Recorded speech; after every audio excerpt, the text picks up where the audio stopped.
हाँ, so for every business ये बहुत जरूरी है कि भाई आप अपने बिजनेस में स्पेशली फाइनेंशियल रिपोर्टिंग, है ना, या ऑडिटर का कंसर्न तो फाइनेंशियल रिपोर्टिंग को लेकर के रहता है, लेकिन बिजनेसमैन का कंसर्न सिर्फ फाइनेंशियल रिपोर्टिंग को लेकर के नहीं है। बिजनेसमैन का कंसर्न सभी तरह की प्रोसेस पे है ना। यस और नो? मेरी आवाज आ रही है सबको? Yes yes sir. सर। ही या मेरे को आप वापस कनेक्ट होना क्यों दिखा रहे हो? अच्छा, डिस्कनेक्ट हो गई।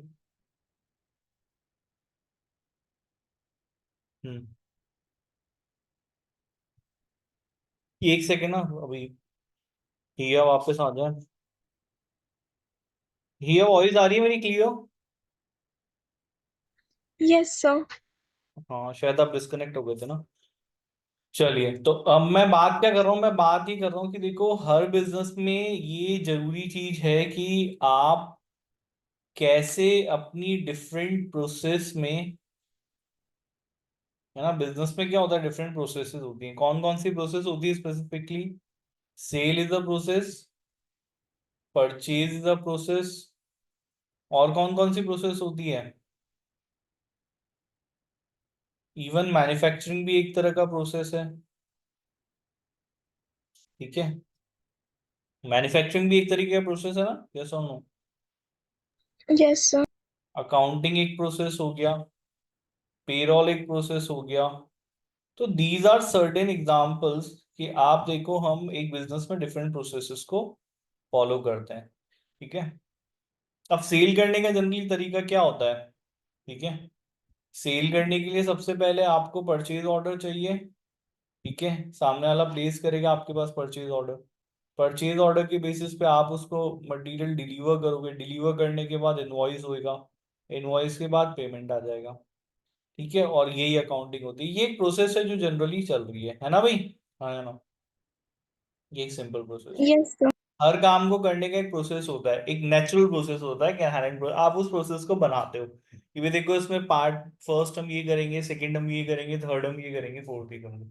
ऐसे आपका कोई भी बिजनेस में इस तरीके से डिफरेंट प्रोसेसेस आप लोग डिजाइन करते हैं। ठीक है भाई, समझ में आ रही है मेरी बात? यहाँ पे मैंने भी इसमें इंटरनल कंट्रोल के बारे में कोई बात नहीं करी। मैं बस ये समझाना चाह रहा हूँ कि बिजनेस में डिफरेंट प्रोसेसेस आप लोग यूज में लेते हैं अपने काम को करने के लिए। ठीक है, समझ में आया यहाँ तक, यस और नो? Yes sir. तो ये इंटरनल कंट्रोल क्या चीज है? तो देखो, जब आप कोई एक प्रोसेस की बात करते हो काम करने के लिए जो आप यूज में ले रहे हो, अभी मैंने एक सिंपल सा एक एग्जांपल लिया आपके लिए कि भाई सेल की प्रोसेस है कि भाई हम लोगों को सबसे पहले परचेज ऑर्डर मिलता है। उस परचेज ऑर्डर के बेसिस पर हम लोग गुड्स डिलीवर करते हैं, फिर उसके बाद इनवॉइस बनाते हैं, और उसके बाद हम लोग क्या आते हैं लास्ट में, हम लोग उसका पेमेंट लेते हैं। ठीक है, तो ये एक सिंपल सा प्रोसेस है। ठीक है, ये सब चीजें करनी जरूरी है, देखो, है ना, इसमें ऐसा कुछ नहीं है कि कोई चीज जरूरी नहीं है, ये सब चीजें करनी जरूरी है। जनरली बिजनेस में ये सारी जरूरी चीजें होंगी। मैं ना बहुत छोटे बिजनेस को एग्जांपल में नहीं ले रहा हूँ, बहुत बड़े बिजनेस को एग्जांपल में ले रहा हूँ, मैं एक मीडियम साइज बिजनेस को ले रहा हूँ। तो अगर एक मीडियम साइज बिजनेस होगा तो ये प्रोसेस आप लोगों को फॉलो करना ही पड़ेगा। ठीक है, these are all necessary steps. अब इंटरनल कंट्रोल क्या है? देखो, गलती हो सकती है परचेज ऑर्डर लेने में, गलती हो सकती है गुड्स डिलीवर करने में, गलती हो सकती है उसकी इनवॉइसिंग करने में, गलती हो सकती है उसकी पेमेंट रिसीव करने में, गलती हो सकती है उस ट्रांजैक्शन को रिकॉर्ड करने में। सब जगह गलती, हर एक स्टेज पे गलती हो सकती है आपसे, यस और नो?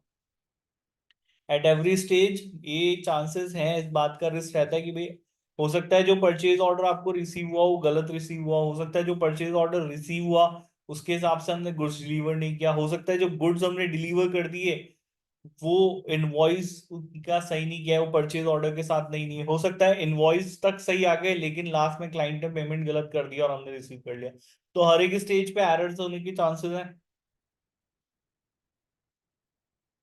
है ना, यस और नो? Yes sir. हर एक स्टेज पे से एरर्स होने के चांसेस है। फ्रॉड भी वर्ड में यहाँ पे यूज ले रहा हूँ, हम लोग एरर्स एंड फ्रॉड के बारे में पीछे पढ़ के आ चुके हैं, तो एरर्स एंड फ्रॉड होने के चांसेस हर एक स्टेज पे होते हैं। तो हमें क्या चाहिए? हमें हर प्रोसेस में जो इनहेरेंटली जरूरी प्रोसेस है, जो इनहेरेंटली नेचुरल स्टेप्स आप डाल चुके हो, इसके अंदर यहाँ बीच में, यहाँ बीच में, यहाँ बीच में हम लोगों को क्या करने पड़ेंगे, कुछ कंट्रोल सेटअप करने पड़ेंगे। ठीक है, ये कंट्रोल्स बेसिकली क्या करेंगे, ये controls basically in errors and frauds को प्रिवेंट भी कर सकते हैं। ये इनका पर्पस प्रिवेंशन भी हो सकता है, इनका पर्पस डिटेक्शन भी हो सकता है। ठीक है, और इनका पर्पस करेक्शन भी हो सकता है। तो यहाँ बीच बीच में ऐसे कंट्रोल बना के डालेंगे कि भाई किसी तरह की कोई गलती अगर हमसे हो गई है इस प्रोसेस को फॉलो करने में, तो वो गलती हमको, एरर हुआ हो या फ्रॉड हुआ हो, वो हमको वो पहले तो हो ही ना, अगर हो गया है तो उसको डिटेक्ट कर लें और उसको हम करेक्ट कर लें। इस तरीके के छोटे छोटे हम लोगों को प्रोसेस के बीच में यहाँ पर कुछ चेक्स बनाने, चेक्स आप उनको बोल लीजिए, कुछ भी बोल लीजिए, वो बनाने पड़ेंगे ताकि हम ये गलतियां होना रोक सकें। ठीक है, क्योंकि अल्टीमेटली अगर कोई गलती हुई तो वो रिफ्लेक्ट कहाँ हुई, वो फाइनेंशियल स्टेटमेंट में जाकर के रिफ्लेक्ट हुई, फाइनेंशियल स्टेटमेंट पे इम्पैक्ट होगा उसका, है ना। हाँ है ना। तो हम नहीं चाहते कि भाई कोई भी एरर या फ्रॉड, हाँ, उससे अगर कोई मटेरियल मिस स्टेटमेंट अराइज होकर के फाइनेंशियल स्टेटमेंट पहुंच जाए, तो यहाँ पहुंचने से पहले उसको रोकना है। तो रोकने के लिए जो आपने छोटे छोटे सिस्टम्स एंड प्रोसेसेस बनाए, उनको हम क्या कहते हैं, इंटरनल कंट्रोल्स कहते हैं। ठीक है भाई, समझ में आ गया यहाँ पे, यस और no. Yes, sir. Yes, sir. ये इंटरनल कंट्रोल। तो अब आप एक अकाउंटिंग का प्रोसेस देख लो, क्या होता है अकाउंटिंग का प्रोसेस, 11th में पढ़ा होगा, मैं तो नहीं बताऊंगा, आप लोग बताओ अकाउंटिंग का प्रोसेस कहाँ से स्टार्ट होता है। क्या करते हैं अकाउंटिंग में, सबसे पहली चीज क्या होती है। सबसे पहले जर्नल, सबसे पहले जर्नल होता है। फिर लेजर, नहीं, जर्नल से पहले अकाउंटिंग तो स्टार्ट, चलो ठीक है। अकाउंटिंग किस बेस पे करोगे भाई, किस बेस पे अकाउंटिंग करोगे, सबसे पहले इनवॉइसिंग एंड वाउचर्स नहीं होंगे कि सीधा आप जर्नल एंट्री कर दोगे, बिना इसके हो सकती है जर्नल एंट्रीज। no, sir. फिर तो आपका सबसे फर्स्ट जो एनकाउंटर है ट्रांजैक्शन का, कोई भी ट्रांजैक्शन स्टार्ट होता है वो इनवॉइसिंग एंड वाउचिंग से होता है। ठीक है, आया समझ में। उसके बेसिस पर Yes, sir. जर्नल एंट्रीज, फिर जर्नल एंट्रीज के बाद अब क्या करेंगे, क्या करोगे, जर्नल एंट्रीज पास कर दी, आगे क्या होगा अकाउंटिंग में, आगे कैसे बढ़ेगी अकाउंटिंग। Ledger. फिर लेजर, फिर Yes, sir. फिर Trial balance, ट्रायल बैलेंस, फिर financial statement. Financial statement. Journal entries करना जरूरी था, लेजर करना जरूरी था, ट्रायल बैलेंस करना क्या जरूरी था, ट्रायल बैलेंस क्यों किया, इसका क्या पर्पस था। To detect errors. To detect error ना, तो अगर मैं इसको परफॉर्म नहीं करूंगा तो इसका मतलब ये थोड़ी ना है कि मैं लेजर्स के बेसिस पे डायरेक्टली फाइनेंशियल स्टेटमेंट में पोस्टिंग नहीं कर सकता, मैं कर सकता हूँ ना। अल्टीमेटली लेजर्स तो उनको क्रेडिट डेबिट बैलेंस दे देते हैं, वही चीजें हमारी फाइनेंशियल स्टेटमेंट में आ जाती है। तो ट्रायल बैलेंस बेसिकली प्रोसीजर का वो पार्ट है जो कि एक तरीके का कंट्रोल है ना। क्या मदद कर रहा है, एरर्स को प्रिवेंट करने में, फ्रॉड को प्रिवेंट करने में मदद कर रहा है, प्रिवेंशन डिटेक्शन में काम कर रहा है ना। यस और नो। Yes, sir. तो प्रोसीजर आपका होता है, तो वो प्रोसीजर का वो पार्ट जिसको आपने अलग से इसलिए बनाया कि भाई किसी तरह के एरर्स को हम लोग रोक लें, प्रिवेंट कर लें, उसको हम लोग, ये एक तरीके का इंटरनल कंट्रोल ही, और कुछ नहीं है। आया समझ में बेटा, क्लियर है, आया ना। Yes, So, अब इसी प्रोसीजर को और मैं डिटेल कर देता हूं, है ना। जर्नल एंट्रीज कर ली, जर्नल एंट्रीज के बाद फिर से लेजर कर लिया, ठीक है, फिर से आ गया फाइनेंशियल स्टेटमेंट, बीच में आपने ट्रायल बैलेंस भी एक तरीके का कंट्रोल बनाया था। ट्रायल बैलेंस के अलावा बीआरएस भी करते हैं, बैंक रिकंसिलिएशन भी स्टेटमेंट बनता है, क्यों बनता है, ये भी तो करते ही हो, फाइनेंशियल स्टेटमेंट बनाने से पहले बीआरएस करते हैं, बनाते हैं हम लोग। yes, yes, sir. sir. Purpose क्या है बीआरएस का, कि ये देख सकें कि भाई जो हमारा बैंक बैलेंस है एट दी ईयर एंड, और जो हमारी बैंक अकाउंट की 31 मार्च है उसमें फर्क क्यों आ रहा है, ये हमको पता चल जाए, इसलिए करते हो, कोई एरर वेरर हो तो हम उसको सही कर लें, है ना। यस और no. Yes, sir. It is Yes, also sir. Kind of internal control, वो भी एक तरीके का कंट्रोल ही है, बीआरएस बनाना भी, रिकंसिलिएशन स्टेटमेंट बनाना, ये भी तो कंट्रोल ही है। काम क्या कर रहा है, एरर्स को प्रिवेंट करने का काम कर रहा है, डिटेक्ट करने का काम कर रहा है, ये भी एक तरीके का कंट्रोल है। क्लियर है, समझ में आया, आया ना? Yes, sir. ठीक है। तो जो भी प्रोसीजर के बीच में आपने ऐसे स्टेप्स बना दिए जिनका काम एरर्स को रोकना है, प्रिवेंट करना है, वो सब हमारे इंटरनल कंट्रोल्स का पार्ट होता है। चलिए मूविंग ऑन टू नेक्स्ट, हम लोग यहाँ पे देखते हैं। इन्होंने बोला कि भी कंपोनेंट्स हम लोगों को पढ़ने पड़ेंगे, क्या क्या कंपोनेंट्स है, कंट्रोल एक्टिविटीज क्या आती है, कैसे होते हैं ये सब चीजें। This chapter consider the basic component of internal control system and how the order fulfil there objective. As we saw in chapter 5, control risk is one of the factors affecting the risk of material misstatement. If a client system of internal control is designed, appropriately implemented and working effectively, there will be a less risk of material misstatement in the financial statement, as the controls have either prevented the misstatement from occurring in the first place or will have detected the misstatements and prompted action for them to be corrected. The auditor will use this assessment of control risk to determine the impact on the audit strategy. अब क्या बोला इन्होंने, समझ में आया आपको? इन्होंने बोला कि भाई अगर कंट्रोल अच्छे होंगे तो गलतियां फर्स्ट प्लेस पर ही डिटेक्ट हो जाएंगी और उन्हें सही कर लिया जाएगा बाय द क्लाइंट। तो मेरा एज अ ऑडिटर आगे का काम कम होगा, ज्यादा होगा? ज्यादा काम करना पड़ेगा, कम करना पड़ेगा, ये बताओ क्या होगा?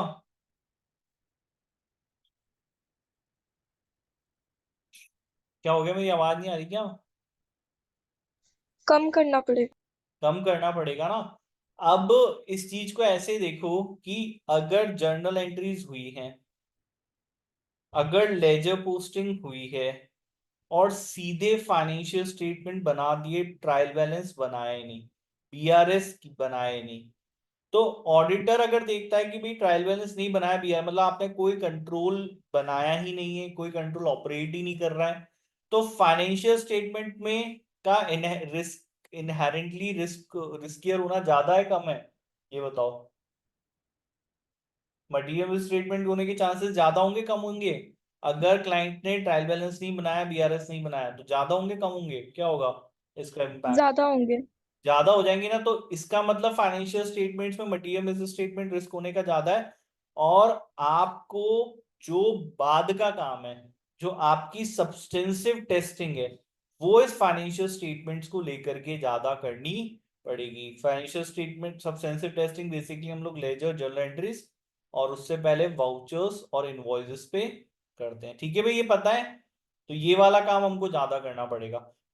अगर क्लाइंट ने ट्रायल बैलेंस और बीआरएस बनाया है और मैं अगर डायरेक्टली इसको टेस्ट कर लूं कि भाई इन्होंने ये किस तरीके का बनाया है, क्या ये सही से बनाया है, और अगर क्लाइंट मुझे दिखता है कि यहाँ पे ट्रायल बैलेंस इन्होंने सही से बनाया, बीआरएस इन्होंने सही से बनाया, ठीक है, ये इनके कंट्रोल्स अच्छी तरीके से काम कर रहे हैं, तो मुझे जर्नल एंट्री चेक करने का काम, लेजर चेक करने का काम, वाउचर इनवॉइस को चेक करने का काम कम करना पड़ेगा। मैं ये समझाना चाह रहा हूँ। क्लियर है, समझ में आ गई बात यहाँ पे? यस और नो? Yes sir. ठीक है, धीरे धीरे हम लोग समझेंगे। अभी एक एग्जांपल में मैंने ये माना कि कंट्रोल अच्छे से काम कर रहा हो, अगर वो है तो वो काम कर रहा है, लेकिन ऐसा जरूरी नहीं है। आप कई बार कंट्रोल बना देते हैं बट जरूरी नहीं होता कि उस कंट्रोल को आप ऑपरेट भी अच्छे से कर रहे हो। दिस इज, अभी जो एग्जांपल्स डिस्कस किए वो बहुत बेसिक से एग्जांपल्स हैं। कंट्रोल्स बहुत सिंपल से लेकर के बहुत कॉम्प्लिकेटेड हो सकते हैं। ऑथोराइजेशन एक तरीके का कंट्रोल होता है। सो इफ आई से कि भाई परचेज, अभी हमने एक एग्जांपल लिया सेल का, अब हमारा परचेज का एग्जांपल है। तो how purchase is happened, purchase कैसे होगी भाई? यहाँ पे हमने कहा वकील परचेज ऑर्डर दिया जाएगा, उसके बाद गुड्स की डिलीवरी ली जाएगी, गुड्स की डिलीवरी के बाद हम लोग इनवॉइस रिसीव करेंगे और इनवॉइस रिसीव करने के बाद ही हम लोगों का पेमेंट किया जाएगा। एंड मैंने यहाँ पर एक कंट्रोल पुट कर दिया कि भाई कोई भी amount which is greater than 50,000 will be made only after the authorization of accounting head, accounting head के ऑथराइजेशन के बाद। तो this authorization is internal control. ये एक तरीके का कंट्रोल है, क्योंकि हम नहीं चाहते कि भी 50,000 से ऊपर का पेमेंट बिना इसके किया जाए। अब ये कंट्रोल बना तो दिया गया है, लेकिन इसका मतलब ये हो गया क्या कि इस कंट्रोल ने अपना काम भी अच्छे से किया होगा? Is it? ये चीज तो नहीं बोली जा सकती। कंट्रोल होना और कंट्रोल का काम करना दोनों अलग अलग बातें हैं। यस और नो? तो Yes, sir. आप पहले समझोगे, आप कंट्रोल्स को समझोगे कैसे? पहले तो आप ये देखोगे कंट्रोल है क्या।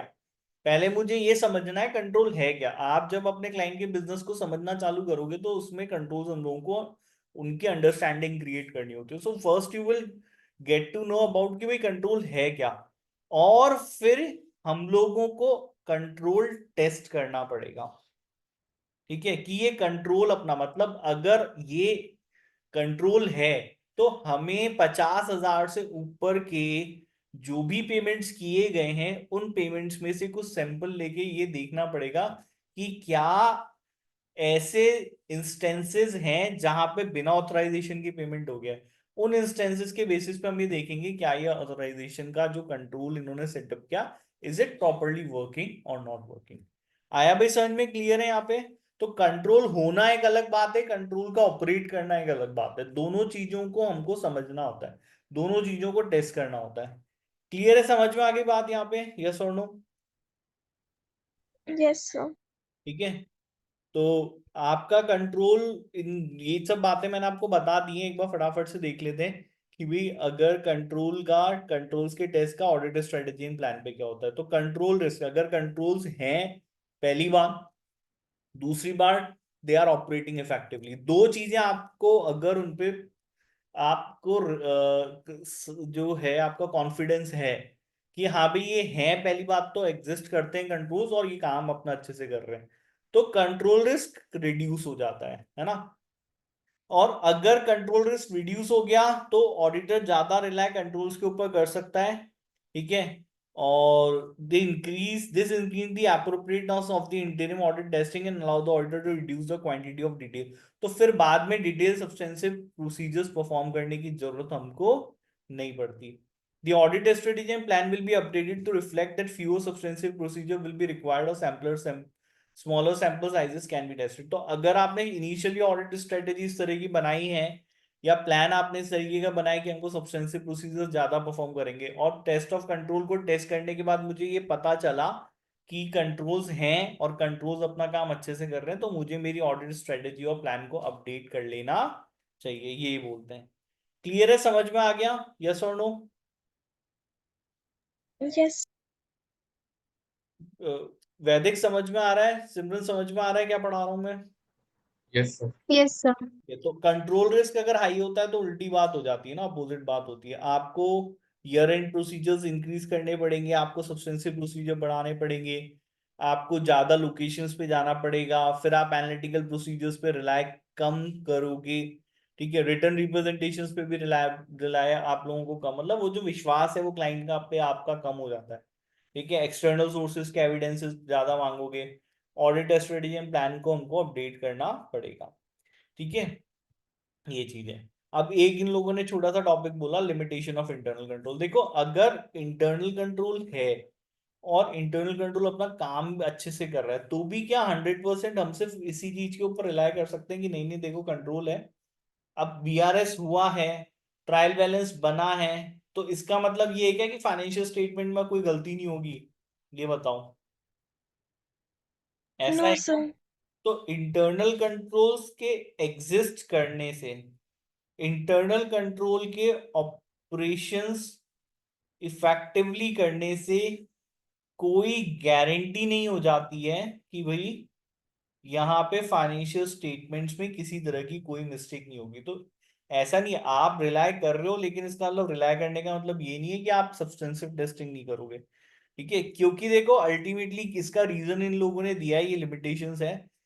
Internal controls are subject to human errors, क्योंकि अल्टीमेटली अगर कोई कंट्रोल है तो परफॉर्म तो ह्यूमन ही कर रहा है ना, इंसान ही कर रहा है। और हम इंसान है और हम काम करेंगे तो गलतियां भी होंगी, है ना। कोई इंसान काम करे और जीरो मिस्टेक करे तो काम नहीं कर रहा वो, है ना। यही है बात, पॉसिबल नहीं है ना। पॉसिबल है क्या ये बात कि कोई इंसान काम करे और गलतियां ना हो? No, sir. हम ध्यान रख के काम कर सकते हैं, लेकिन हम इस चीज को गारंटी नहीं कर सकते। कंट्रोल्स कई बार इनफेक्टिव होते हैं, जैसा उनको काम करना चाहिए वो नहीं करते। Controls ultimately they are they can be failed with the help of collusion. collusion का मतलब क्या होता है? मिलीभगत करना, यही होता है collusion, yes or no? Yes, sir. तो अगर मान लीजिए आप लोग बस में ट्रेवल करते हो बस में travel, yes or no? Yes. तो बस में ट्रेवल करते हो तो आपने क्या ऑब्जर्व किया? बस में ट्रेवल करते हो तो कैसे करते हैं हम लोग? बस में ट्रेवल कैसे करते हैं?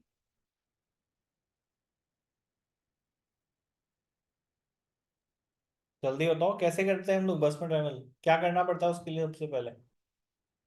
बस टिकट लेना कंडक्टर पड़ता है। से टिकट लेते हैं, टिकट लेते हैं, फिर अपनी फिर लोकेशन पेमेंट करते ड्राइवर हैं। अंकल को बताते हैं। लोकेशन ड्राइवर अंकल को क्यों बतानी पड़ेगी उनको? फिर पेमेंट करते हैं। हाँ मतलब वो सब चीजें हो गई, है ना वो या बॉम्बे में बतानी पड़ती, हमारे यहाँ नहीं बतानी पड़ती लोकेशन, हमें जाना पड़ता है उसके पास, है ना? Yes, sir. यस हाँ सर। तो आप बस में ट्रेवल कैसे करोगे? आपने टिकट परचेज किया, आप गए, आपने अपनी सीट ढूंढी, आप उस सीट पे बैठ गए, फिर कंडक्टर आया, आपका टिकट चेक किया, यही सिंपल प्रोसीजर है।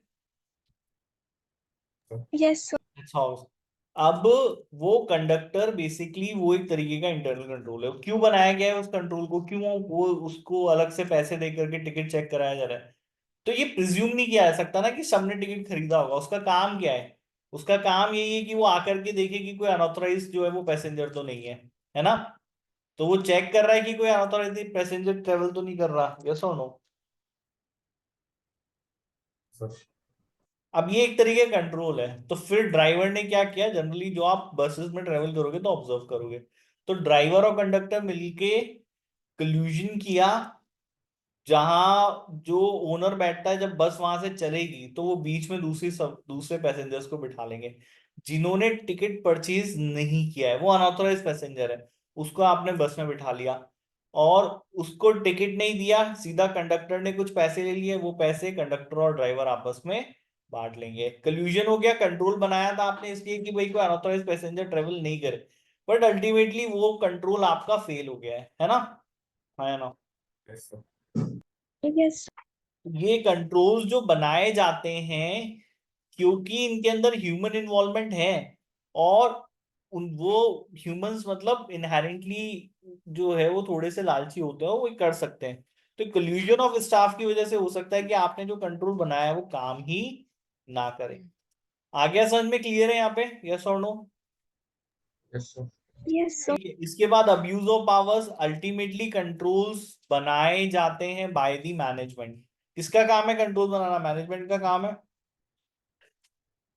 Yes, sir. तो मैनेजमेंट इन कंट्रोल्स को बनाता है, वो ओवरराइड भी कर सकता है, कोई बड़ी बात नहीं है।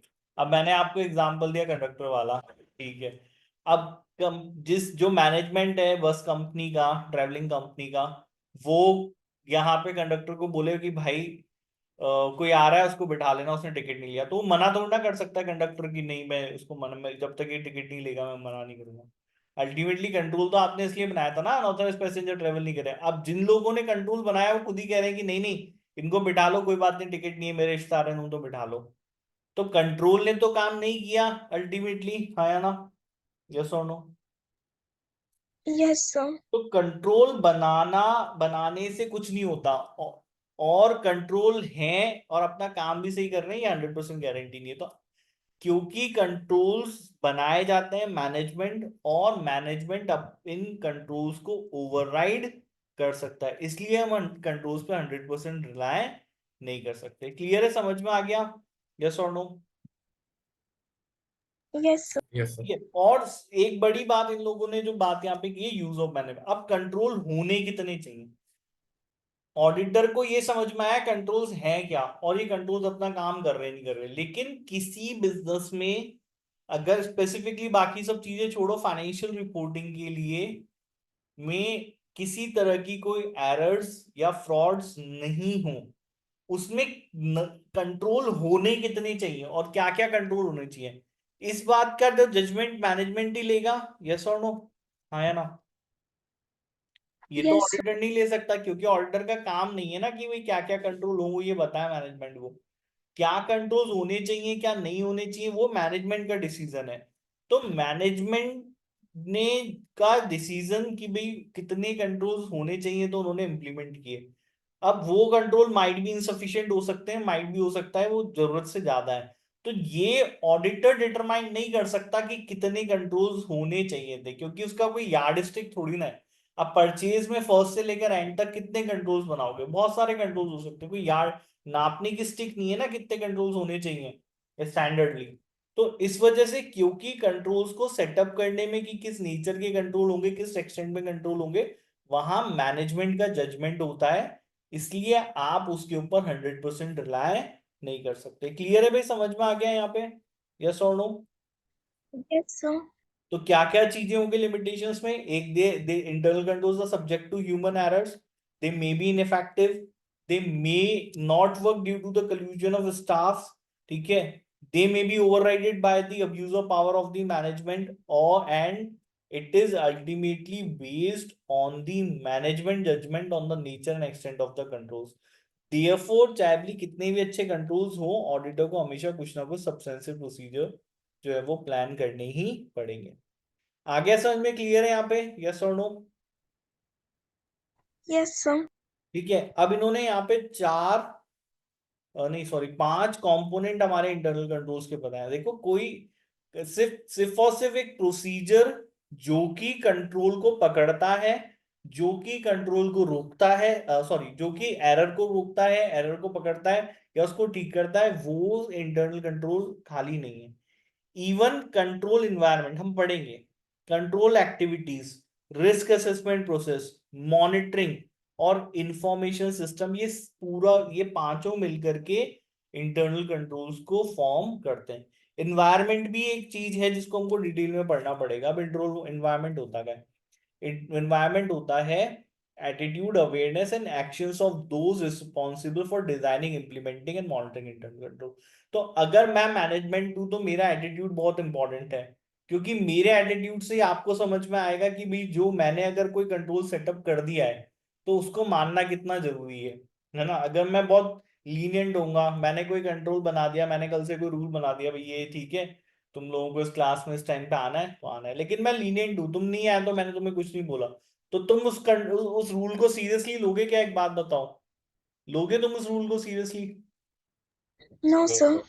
क्योंकि तुम्हें पता है सर कुछ बोलेंगे नहीं क्या है। तो जिन लोगों ने कंट्रोल बनाया वो खुद कितना इस चीज को लेकर के उनका क्या एटीट्यूड है कि भाई इन कंट्रोल्स को मानना कितना जरूरी है, ठीक है, अवेयरनेस एंड एक्शंस उन चीजों को लेकर के। अगर मैनेजमेंट या टीसीडब्ल्यूजी सीरियस नहीं है तो कंट्रोल्स बनाने का कोई फायदा नहीं है।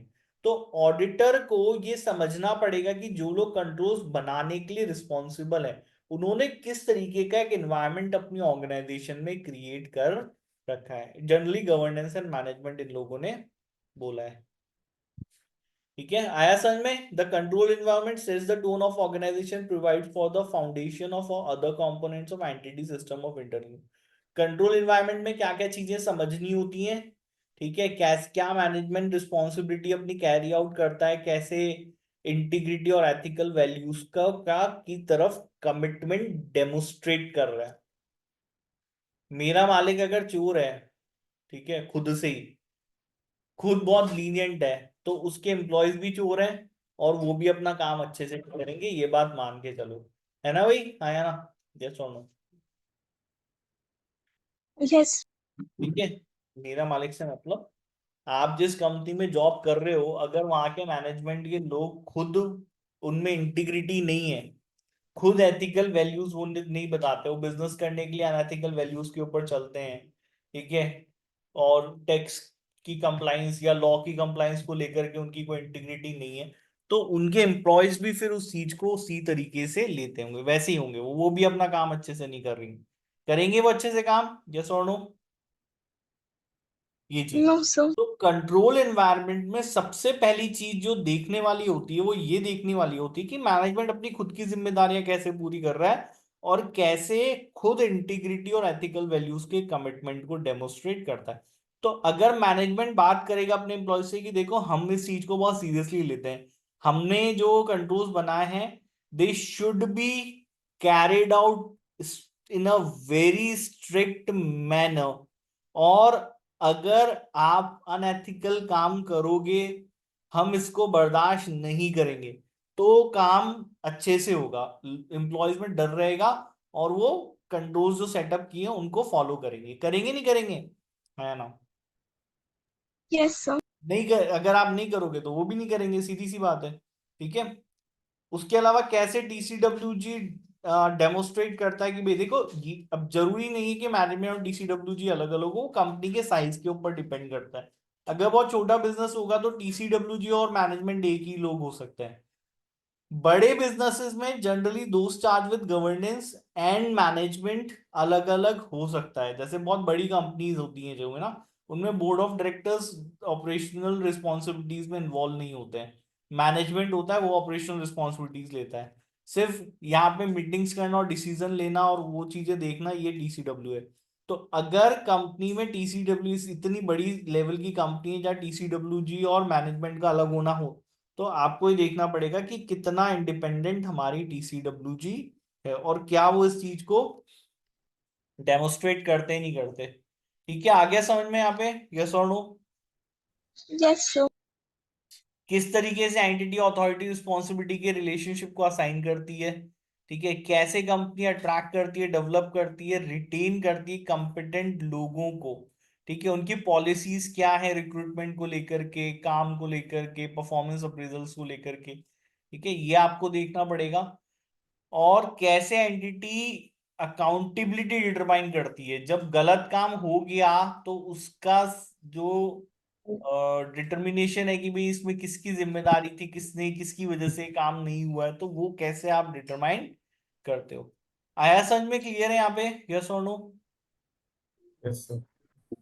तो जब आप Yes, कंट्रोल sir. एनवायरनमेंट का असेसमेंट कर रहे होंगे तो ऑडिटर में consider how management responded to the findings and recommendations of the internal audit function regarding identified control deficiency. तो आप जब कंट्रोल एनवायरनमेंट का असेसमेंट करेंगे तो ऑडिटर सबसे पहले ये देखेगा कि, मतलब सबसे पहले नहीं, बहुत सारी चीजों को देखने के साथ साथ आप एडिशनली ये चीज देखोगे कि अगर इंटरनल ऑडिट का काम हो रहा है और इंटरनल ऑडिटर्स अगर किसी तरह की डेफिशिएंसीज आइडेंटिफाई करते हैं और रिकमेंडेशन देते हैं, तो कैसे मैनेजमेंट उन रिकमेंडेशंस की तरफ रिस्पॉन्ड करता है, क्योंकि इंटरनल ऑडिटर का काम कमियां निकालने का है। ऑडिटर का काम ही कमियां निकालने का है वैसे तो, है ना? हाँ या ना? यस और नो? हाँ या ना? काम हमारा क्या है? कमी निकालने का ही काम है हमारा तो। जल्दी बताओ भाई, हाँ या ना? Yes, sir. ठीक है, तो जब हमारा काम कमी निकालने का है तो हम कमियां निकालेंगे। अब अगर इंटरनल ऑडिटर्स कमियां निकालते हैं तो मैनेजमेंट किस तरीके से, मतलब उनकी उन जो डेफिशिएंसीज आइडेंटिफाई करके पॉइंट आउट करिए, उनका क्या एटीट्यूड है अपने इंटरनल ऑडिटर्स की तरफ कि भी ये कमी निकाल रहे हैं, तो क्या वो उसकी तरफ सीरियसली कोई स्टेप आउट करते हैं, कोई स्टेप लेते हैं या नहीं लेते, ये देखने वाली बात हो जाती है। आगे भाई समझ में? क्लियर है यहाँ पे? यस और नो? Yes, sir. ठीक है। और इसके अलावा क्या ऑडिटर को ये भी समझना पड़ेगा कि क्या अगर कोई कमी निकाली गई है बाय द इंटरनल ऑडिटर्स, तो क्या मैनेजमेंट ने उसकी तरफ कोई स्टेप लेते हुए किसी तरीके के कंट्रोल्स इंप्लीमेंट किए या चेंज किए subsequently. Evidence regarding the control environment is usually obtained through a mixture. और क्या प्रोसीजर्स आप परफॉर्म करते हैं, जनरली इंक्वायरी, ऑब्जर्वेशन जैसे प्रोसीजर्स आप इन अ मिक्सचर यूज में लेंगे। कई बार कुछ चीजें इंस्पेक्शन जैसे डॉक्यूमेंट्स, आप कोड ऑफ कंडक्ट्स हो गए, ऑर्गेनाइजेशंस के चार्ट्स हो गए, ये आप इंस्पेक्ट करेंगे। तो मिक्सचर्स ऑफ प्रोसीजर्स हम लोग यूज में लेके कंट्रोल एनवायरनमेंट को समझते हैं। क्लियर है भाई? समझ में आ गया यहाँ तक? हाँ या ना? Yes, sir. ठीक है, इसमें कोई डाउट हो तो बता दो, फिर आगे कल पढ़ेंगे। समझ में आया जो पढ़ाया आज मैंने? हिया, सिमरन, वैदिक? Yes, Yes, sir. sir. Yes, sir. वैदिक समझ में आ गया भाई? Yes, sir. आ गया. चलो, इसको कल पढ़ के आना, आगे एंटिटी रिस्क असेसमेंट प्रोसेस और ये सब चीजें पढ़ लेंगे। आज की क्लास यहीं खत्म करते हैं। Bye, good night. Thank you, sir. Thank you, sir. Bye. Thank you, sir.